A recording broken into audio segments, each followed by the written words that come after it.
Hello दोस्तों, हम लोग पिछले लेक्चर में अनुच्छेद 32 तक कंप्लीट कर चुके हैं। आज हम लोग अनुच्छेद 33, 34 और 35 देखेंगे। अगर आपने मूल अधिकार का लेक्चर नहीं देखे हैं तो लिंक डिस्क्रिप्शन में है, पहले जाकर उससे देखें तो आपको ज़्यादा बेहतर समझ में आएगा। तो चलिए आज स्टार्ट करते हैं अनुच्छेद 33, 34 और 35। तो देखिए अनुच्छेद 33 कहता है कि राष्ट्रीय हित के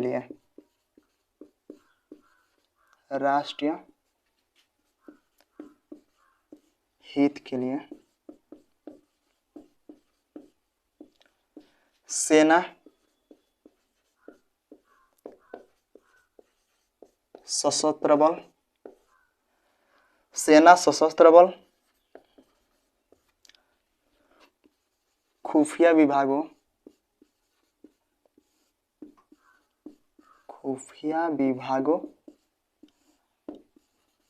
के मूल अधिकार पर रोक।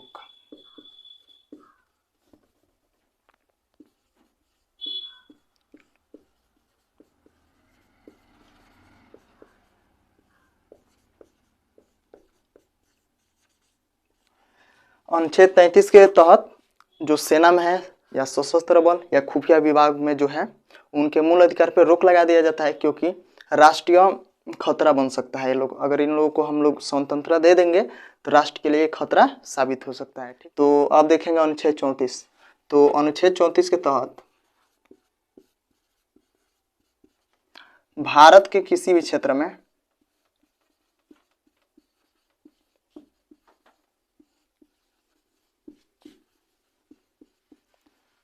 में सेना कानून को हम लोग मार्शल लॉ कहते हैं। सेना कानून को क्या कहते हैं? Martial law. अनुच्छेद 34 के तहत भारत के किसी भी क्षेत्र में सेना कानून लागू किया जा सकता है।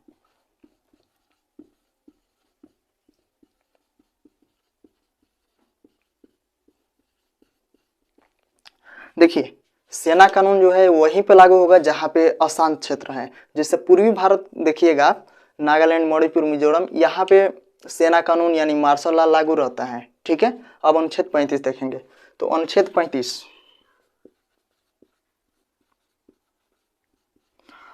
35 के तहत संसद को यह अधिकार दिया गया है कि मूल अधिकार को प्रभावी बनाने के लिए कोई कानून बना सके। तो यह संसद को अधिकार है। किसे अधिकार है? संसद को अधिकार दिया गया। संसद को अधिकार प्राप्त है कि मूल अधिकार को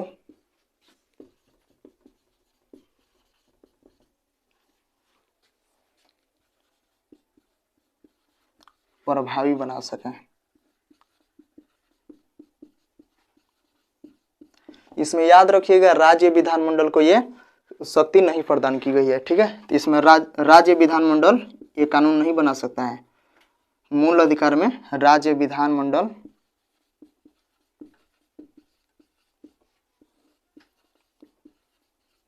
कानून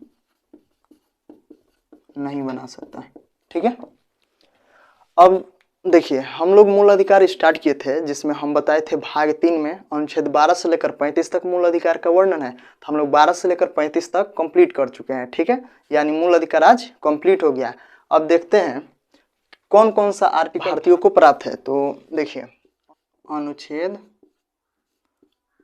15, 16, 19, 29 और 30 केवल भारतीयों को प्राप्त है।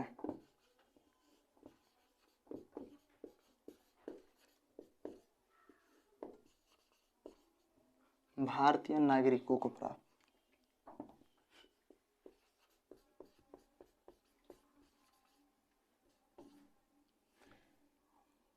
केवल भारतीय नागरिकों को प्राप्त।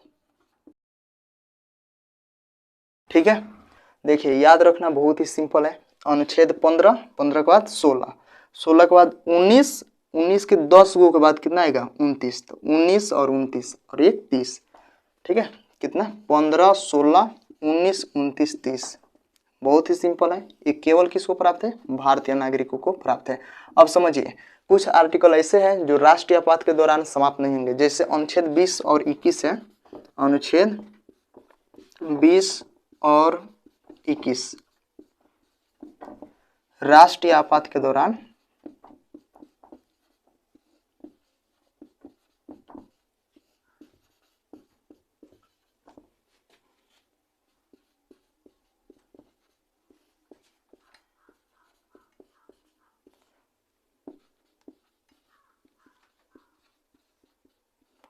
नहीं होगा।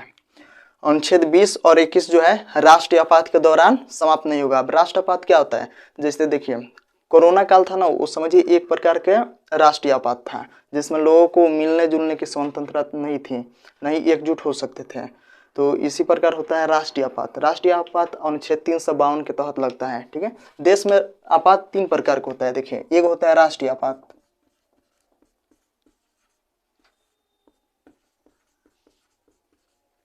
एक होता है राष्ट्रपति शासन जो किसी राज्य में लगता है,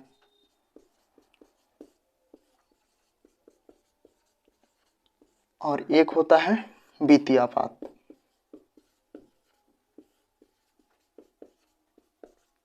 ये लगता है 352 के तहत, ये लगता है 356 के तहत, और ये जो वित्तीय आपात है लगता है 360 के तहत। ठीक है, तो इसको तो हम लोग आगे देखेंगे।